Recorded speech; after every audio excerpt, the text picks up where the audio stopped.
성경에 보면 예수님께서 금요일 날 오후 3시에 십자가상에서 고난받으시다 운명하신 것으로 되어 있습니다.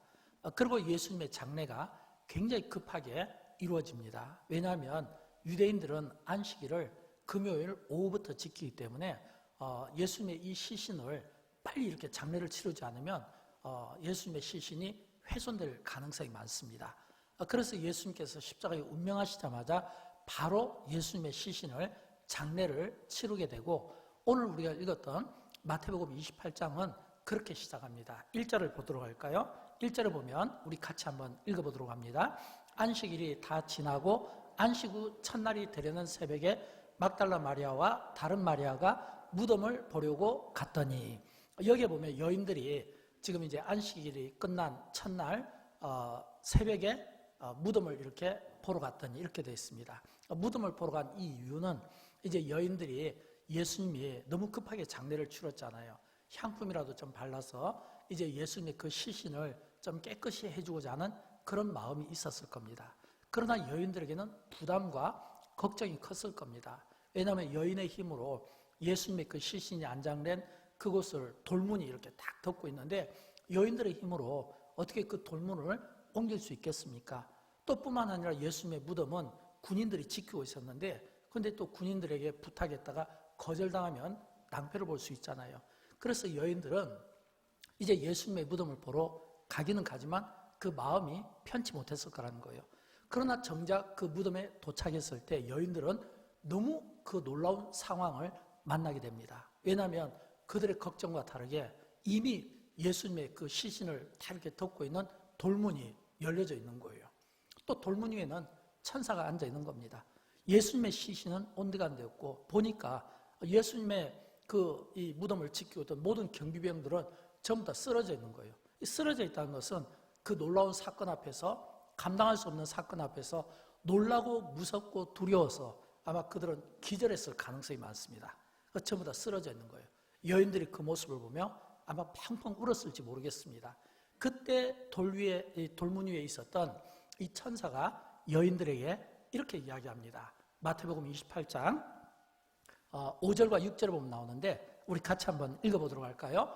무서워하지 말라. 십자가에 못 박히신 예수를 너희가 찾는 줄을 내가 아노라. 그가 여기 계시지 않고 그가 말씀하시던 대로 살아나셨느니라. 아멘. 말씀하시던 대로 살아나셨느니라. 지금 이 천사로부터 여인들이 예수님의 부활 소식을 가장 먼저 듣게 된다고 하는 것입니다. 또 동시에 우리는 이 말씀을 통해서 예수님의 부활이 어떻게 이루어졌는가를 우리가 볼 수 있어야 되는데, 예수님의 부활은 말씀대로 이루어진 겁니다. 말씀대로. 성경에 보면 예수님은 공생의 기간 중에 많은 말씀을 해주셨어요. 특별히 십자가의 죽으심과 부활에 관한 말씀을 해주셨는데, 그 가운데 마태복음 17장 22절과 23절을 보면 예수께서 제자들에게 이르시되 인자가 장차 사람들의 손에 넘겨져 죽임을 당하고 제3일에 살아나리라 하시니, 제3일에 살아나리라 하시니, 살아나신다고 이미 말씀해 주셨어요. 또 마태복음 26장 32절을 보면 내가 살아난 후에 너희보다 먼저 갈릴리로 가리라 말씀하고 있죠. 대표적으로 제가 여러분의 이해를 돕게 말씀했는데, 이런 것처럼 예수님의 부활은 말씀대로 이루어진 일이다. 이것을 저와 여러분이 볼 수 있어야 됩니다. 그러면서 저는 이 마태복음 28장을 묵상하면서 이런 생각을 가져보았습니다. 이 마태복음 28장을 보면 이 전체적인 맥락 속에서 예수님의 부활 소식을 듣게 된 세 부류의 사람들을 만나게 됩니다. 저는 이 세 부류의 사람들을 보면서 오늘 내가 어디에 속해 있는가라는 것을 정직하게 하나님의 말씀 앞에 한번 자기 자신이 조명되면 좋겠고요. 또 이 세 부류의 사람들을 통해 우리가 나아가야 될 방향은 어디에 있고 우리가 무엇을 붙잡아야 될 것인가 라고 하는 것을 살펴보기를 원합니다. 첫 번째 부류의 사람은 예수님의 무덤을 찾아간 여인들의 모습입니다. 여인들이 이 예수님의 무덤을 찾아갈 때 어떤 마음인 줄 아십니까? 오늘 본문 8절에 보면 그 여자들이 무서움과 큰 기쁨으로 빨리 무덤을 떠나 제자들에게 알리려고 다름질할세. 천사의 이야기를 듣고 그 상황을 목격한 이 여인들에게는 두 가지 대조적인 모습이 보이는데, 하나는 무서움이고 하나는 큰 기쁨이에요.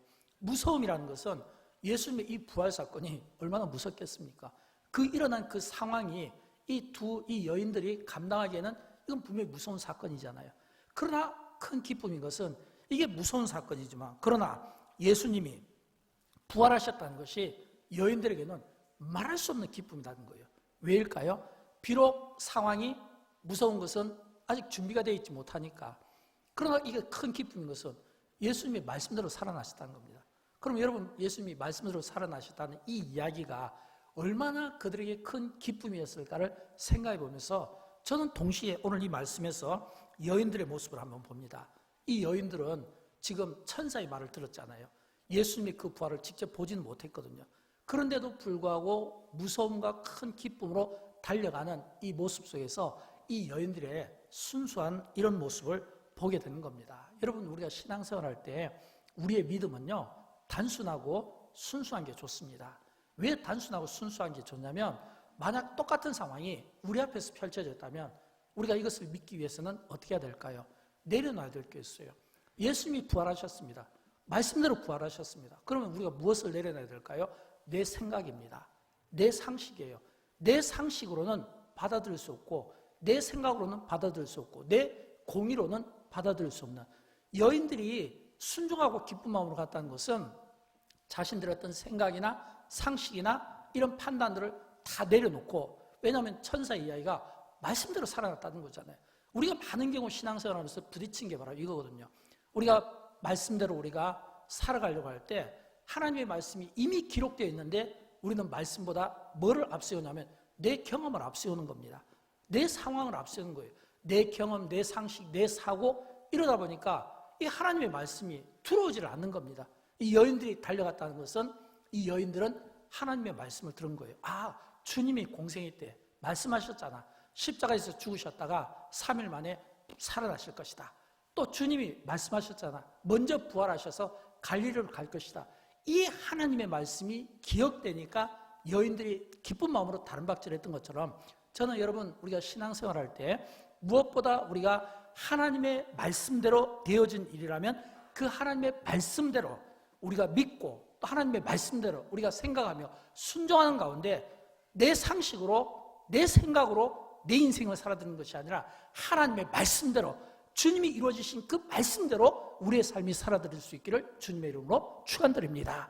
그런데 오늘 본문에 보면요, 이 여인들이 말씀대로 그들이 이제 주님이 살아나셨다는 이야기를 듣고 다른 박질을 하잖아요. 그때 부활의 주님이 여인들을 또 만나주십니다. 오늘 본문 9절과 10절 말씀이 그 말씀인데 우리 같이 한번 읽어보도록 할까요?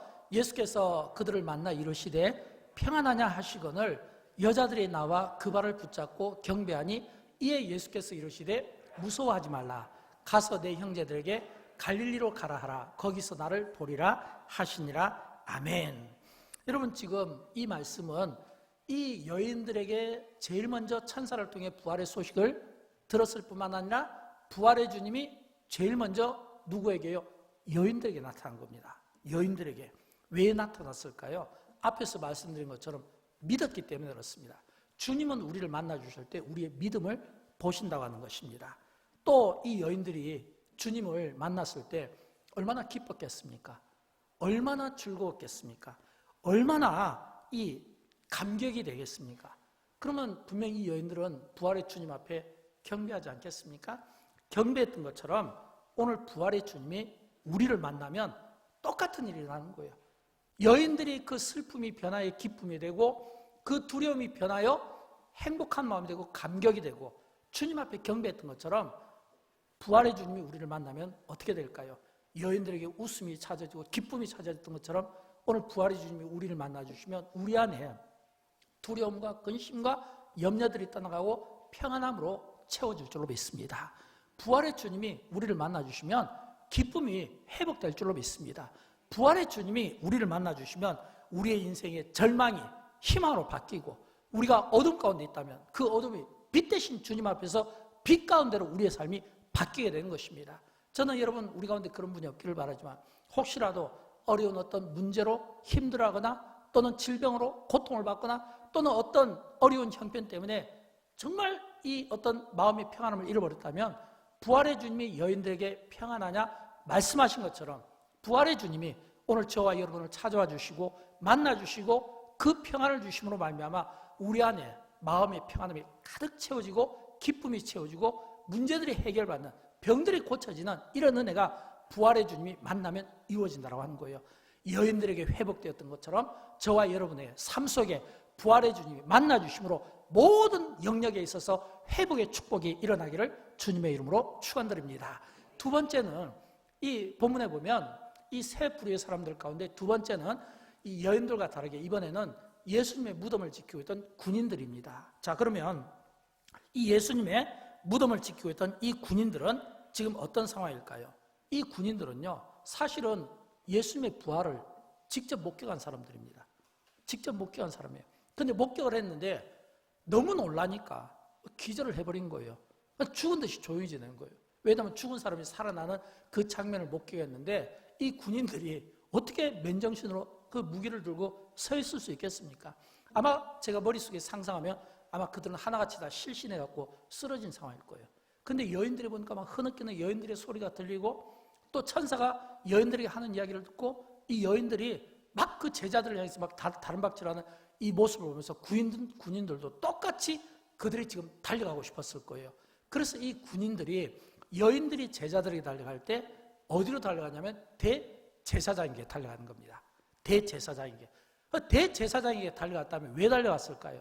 되어진 모든 상황을 이야기하지 않겠습니까? 대제사장은 이 군인들의 이야기를 믿을 수밖에 없습니다. 믿을 수밖에 없을 것입니다. 왜냐하면 여러분, 이 군인들이 대제사장 앞에 서서 논리적으로 이야기하겠습니까? 아니잖아요. 아마 분명히 막 온몸에는 식은땀이 흘리고 막 뛰어내려오면서 막 엎어지고 넘어져서 온몸은 흙으로 땀으로 눈물로 막 뒤덮여 있을 것이고 막 혀는 부들부들 떨릴 것이고 뭔가 그 어떤 불안해하는 그 모습, 그러면서도 그들이 본 것을 말하지 않을 수 없는 이런 그 상황 속에서 대제사장이 가만히 들어보면 이건 진짜라 이 말이에요. 진짜라 이거예요. 근데 여러분 아십니까? 이 대제사장이 어떻게 결론을 내렸냐면 이렇게 결론을 내립니다. 그 경비병들의 이야기를 듣고 내린 결론이 뭐냐면 일단 경비병들을 회유합니다. 자, 이제 예수님의 시신이 없어진 것을 놓고 사람들이 너희들에게 묻게 될 때 너희는 이렇게 대답하라. 그러면서 결론이 뭐냐면 예수의 제자들이 우리가 보초 쓰다가 잠깐 잠들었을 때 그때 이 돌문을 열고 예수의 제자들이 예수의 시신을 가지고 도망갔다 가라. 그러면서 그 대가로 돈을 줍니다. 그래서 마태복음 28장 15절에 보면 이런 말씀이 나와요. 군인들이 돈을 받고 가르친 대로 하였으니, 이렇게 되어 있거든요. 군인들이 돈을 받고 가르친 대로 하였으니. 그럼 여러분, 이 두 번째 예수님의 부활을 본 이 군인들은 어떤 사람입니까? 자기 양심을 돈으로 바꾼 사람들입니다. 진리를 돈으로, 거짓으로 바꾼 사람들입니다. 더 중요한 것은, 더 충격적인 것은 이 군인들이 누굽니까? 여인과 다르게 여인들은 예수님의 그 부활을 직접 목격하지 않았잖아요. 또 군인들은 직접 목격한 겁니다. 군인들이 보초를 쓰고 있는데 갑자기 막 지진이 막 나면서 막 문이 막 이렇게 자동으로 막 움직이다가 자동문이 막 열리는 거예요. 그러면서 보니까 그 위에는 또 천사가 있어요.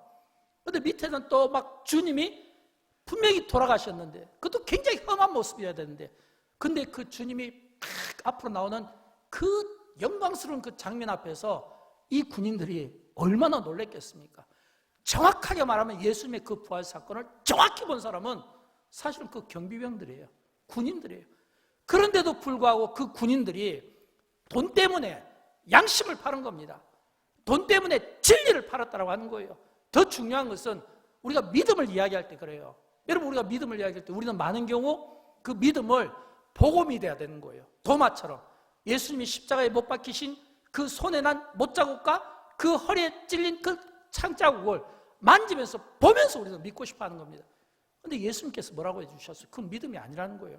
믿음은 어떤 사건, 어떤 기적을 보고 믿는 것이 아니라 만져보고 확인하는 것이 아니라 그건 전부 자기 생각이고 자기의 판단이고 이성이거든요. 그게 아니에요. 믿음은 하나님의 말씀을 들음으로써 오죽했으면 예수님께서 도마에게 이런 말씀을 해주셨습니까? 너는 보고 만져야 믿느냐? 보지 않고 믿는 자가 더 복되다 말씀하고 있잖아요. 여인들이 믿은 것은 주님이 말씀하신 대로 살아났다는 거예요. 말씀하신 대로. 그렇다면 이 군인들도 마찬가지로 예수님이 말씀대로 살아나셨다. 그러면 이 하나님의 말씀에 도대체 어떻게 기록이 되어 있는데, 우리가 하나님의 이 말씀을 추적하고 이 하나님의 말씀을 더듬으면서 기억하면서 묵상하면서 그 가운데서 주님이 이렇게 말씀하시고 이 말씀대로 살아나시구나, 말씀하신 대로 먼저 갈릴리로 가셨구나, 말씀하신 대로 그곳에서 제자들을 만나 주신다. 이게 믿음이라는 거예요. 믿음은 하나님의 말씀을 들음으로 생기는 것이지 어떤 기적 같은 이런 사건이나 현상을 보면서 생기는 게 아니에요. 어떻게 해요?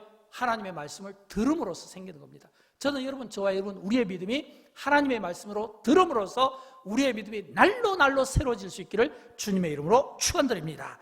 그렇게 생기는 거예요.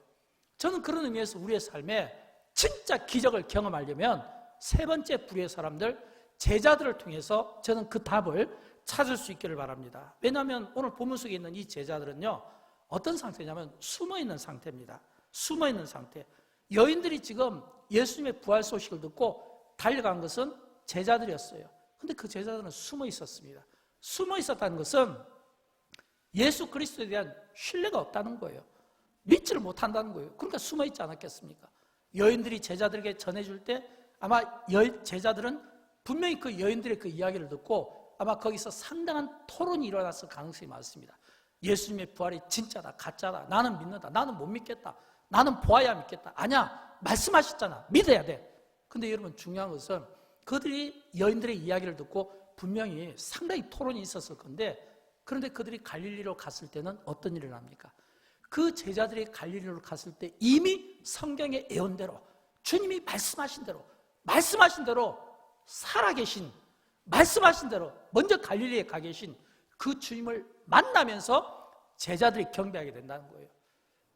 그 경배하는 그 제자들 앞에서 주님은 아마 우리가 부르는 찬송가 가사의 그 표현처럼 동정 어린 눈빛으로 제자들을 하나하나 눈빛으로 마주쳐 주실 거예요. 그들 이름을 하나하나 불러주시겠죠. 따뜻하고 부드러운 그 주님의 그 긍휼과 사랑으로 아마 그 제자들을 받아주지 않았겠습니까? 그러면서 예수님께서는 제자들에게 매우 중요한 말씀을 합니다. 어떤 말씀이냐면 마태복음 28장 19절부터 20절까지의 말씀이에요. 매우 중요한 말씀. 자, 어떤 말씀인지 같이 읽어보도록 합니다. 그러므로 너희는 가서 모든 민족을 제자로 삼아 아버지와 아들과 성령의 이름으로 세례를 베풀고 내가 너희에게 분부한 모든 것을 가르쳐 지키게 하라. 아멘. 여러분, 이 말씀은요, 들을 때마다 힘이 납니다. 특별히 영광교회는 제자훈련하는 교회잖아요. 제자훈련할 때 이 말씀은요, 제가 제자훈련 수료 예배를 드릴 때는 항상 이 말씀으로 제가 설교를 했습니다. 제자훈련을 마친 제자들에게 이 말씀보다 더 가슴을 설레게 하고 가슴을 벅차게 하는 말씀이 어디에 있습니까? 너희는 가서 모든 민족으로 제자를 삼아 아버지와 아들과 성령의 이름으로 세례를 베풀고 내가 너에게 분부한 모든 것을 가르쳐 지키게 하라. 이 말씀은요, 기가 막힌 말씀이에요. 그러나 여러분 아십니까? 오늘 본문 속에 있는 제자들에게 주님이 이 말씀을 하실 때 제자들은 순종하기 어려운 상황입니다. 매우 불편했을 겁니다. 왜일까요? 제자들은 지금 주님이 부활하실 때 숨어 있었습니다. 그들이 왜 숨어 있었을까요? 그들이 숨어 있었던 것은 예수님의 그 십자가 죽음이 믿는 우리에게는 우리의 제3과 구원을 위해서 예수님이 십자가에서 못 박혀 죽어주신 거예요. 부활하심으로 우리에게 부활과 영생, 생명을 주신 겁니다. 그러나 예수님을 십자가에 못 박아 죽인 유대인들 입장에서는 왜 죽였을까요? 예수님이 왕이라고 하니까. 믿는 우리에게는 이게 영적으로 이해가 되지만, 그러나 유대인들 입장에서 볼 때는 한 나라의 왕이 둘이 있을 수 없잖아요. 예수님이 십자가에 못 박힌 것은 유대인들 입장에서 예수님을 죽인 그들의 입장에서 볼 때는 이거는 그냥 쉽게 우리 용어로 치면 반란입니다. 쿠데타예요. 죽어 마땅하다 이거예요. 그러니까 지금 예수님을 따랐던 제자들은 예수님이 반란죄로 죽음을 당하는 거니까, 그러면 예수님의 제자들은 전부 그 쿠데타에 동조한 자들이고 참여한 자들이 되죠.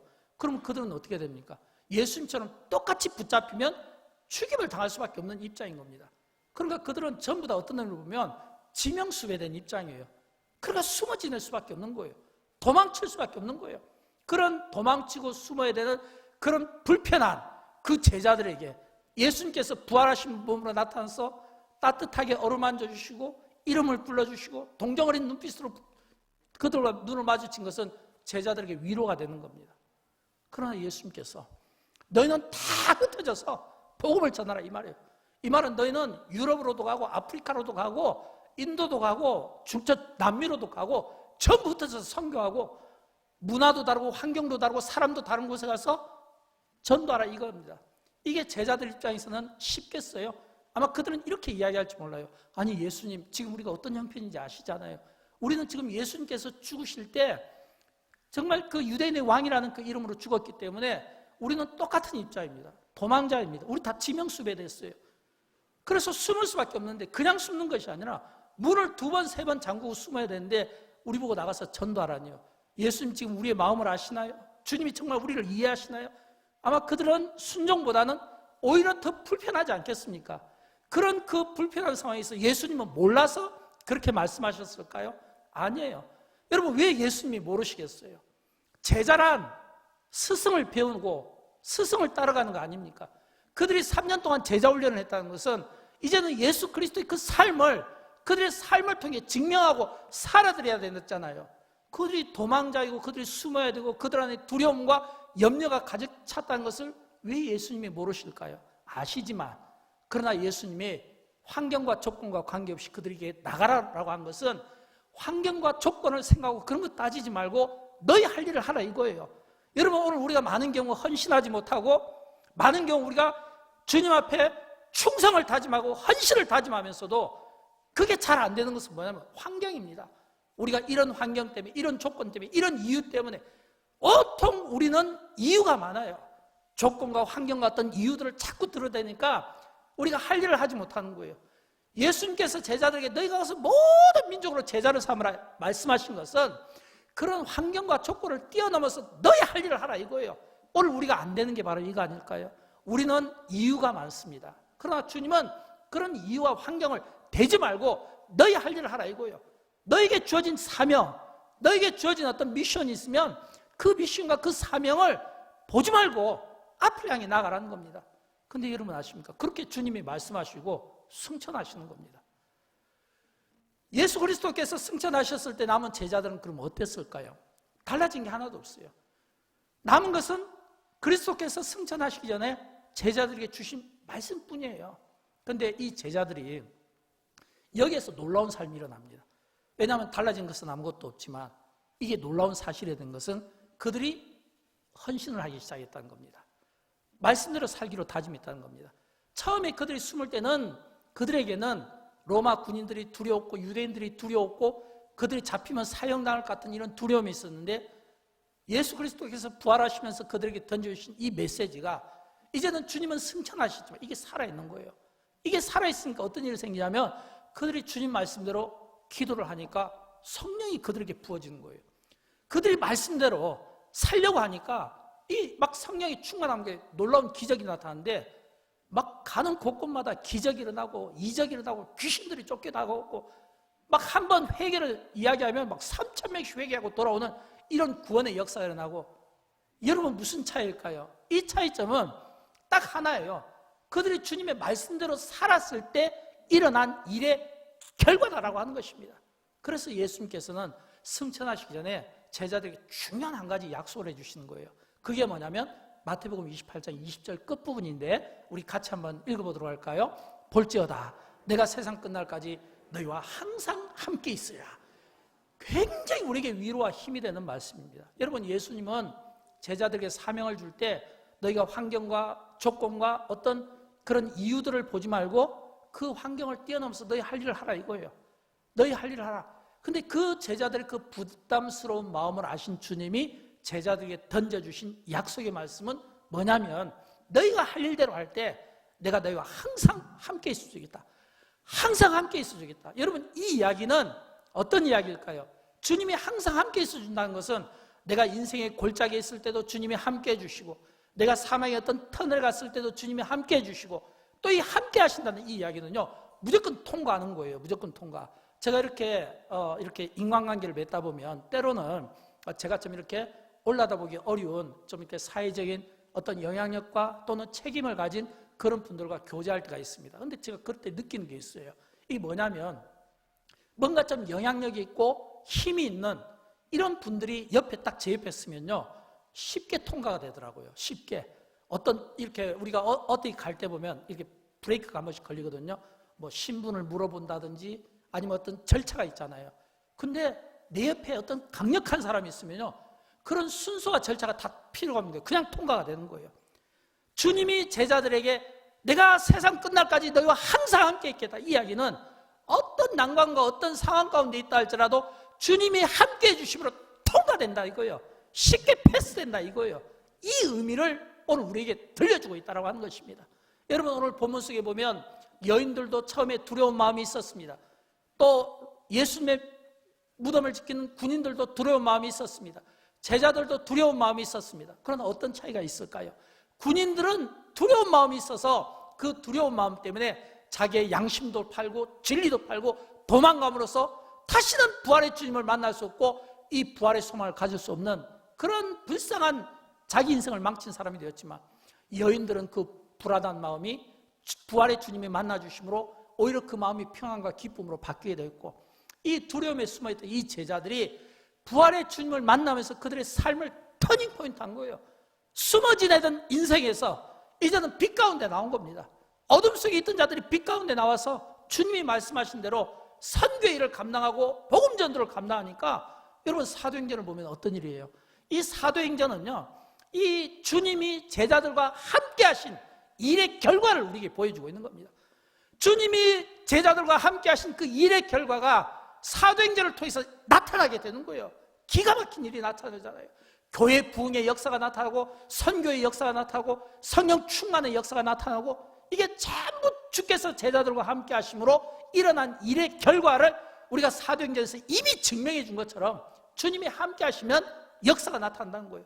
사랑하는 여러분, 저는 그런 의미에서 이 마태복음 28장을 묵상하면서 그런 생각을 해봤어요. 이 마태복음 28장에서 제자들이 보여준 결단, 그 결단은 무엇입니까? 그들이 주저했던 것은 환경이었습니다. 상황이었습니다.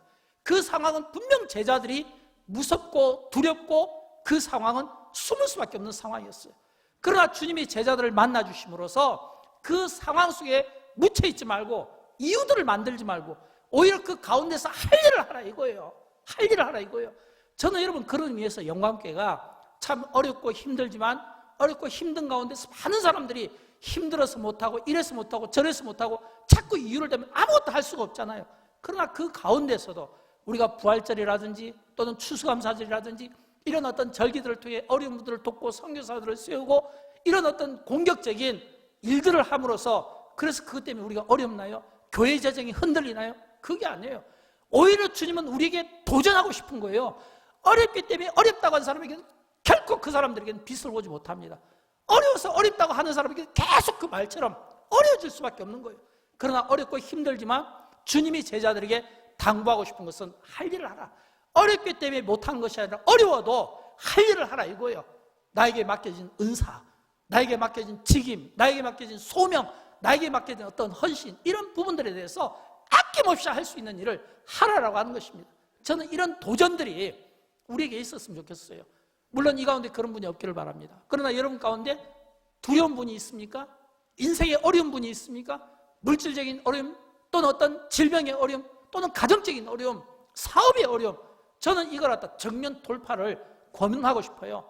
예수님이 부활하신 몸으로 제자들을 만나셔서 전도하라, 이 이야기는 결코 전도할 수 없는 환경이었습니다.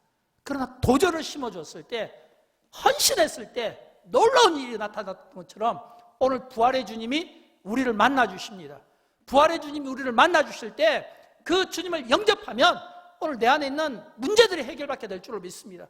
질병이 고쳐질 줄로 믿습니다. 닫혔던 문들이 열리게 될 줄로 믿습니다. 그러므로서 주님이 영광 받으시게 오늘 우리의 삶이 헌신되면 좋겠어요. 저는 이번 2022년 부활주일이 다시 한번 우리의 삶을 회복하고 우리 개인의 영적인 삶과 우리의 어떤 속사람을 강건케 하는 이런 영적 대부흥의 전환기를 맞았으면 좋겠습니다. 세상은 우리에게 계속해서 어렵다고 이야기합니다. 근데 여러분, 나만 어려운 게 아니라 다 어려워요. 대한민국도 어렵고 세계도 어려워요. 그러나 주님은 도전하는 거예요.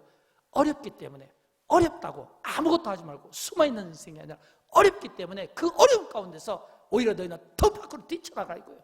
더 선교하라 이거예요. 더 구제하고 더 복음을 전하라 이거예요. 이게 주님의 사명입니다.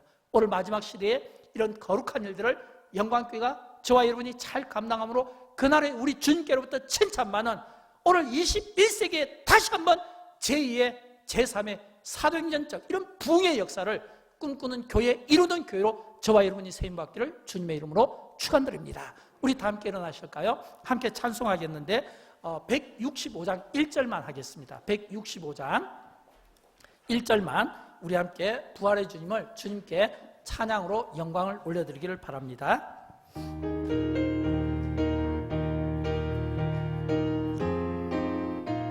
자, 우리 다 함께 박수치며 찬양할까요? 주님께 영광, 다시 사신 주, 사망 권세 모두 이기시옵네. 기도리는 천사 볼을 옮겼고 누셨던 곳은 비어있었네. 주님께 영광, 다시 사신 주, 사망 권세